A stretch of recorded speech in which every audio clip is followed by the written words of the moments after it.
tutorial cara nagih utang bendang di sahur. Nek kowe ora nganggo iki lah gur disepelekke opo to Mbak Ri bulu mata. Lho, dadi nek kowe nagih utang mripatmu ra kok mripat to. Bulu matane ra ndengking ngene iki ora ketero galak. Dadi nek kowe nganggo bulu matane iki langsung ngene iki. Nah, ngono kuwi nek ra disaur kowe sampe nethang-nethang. Lah nek kowe ra nganggo iki mentelengo tepra ketero medeni. Iki gampang cara pakeke.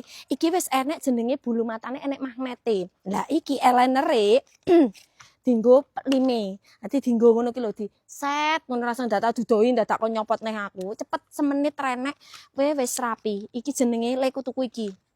Ya kan galak. Kowe goleke sing wulune galak bulune. Ngono kuwi gen menterang-menterang. Iki jenenge leku tuku anu ning gone iki lho pokoke. Nah iki ya wis tak nggo ning motoku kaya ngene iki. Nah, nek anu kena disar-sar. Nah, ngono nek ora nggo ngene ora diwedeni cepet. Tuku bulu matane iki murah. Wis etuk 5 barang. Eyeliner dadi rasa wedi nek biasane nganggo lem kan nyepret-nyepret. Nah, iki bentuke eyeliner, penak pokoke. Ngono ya.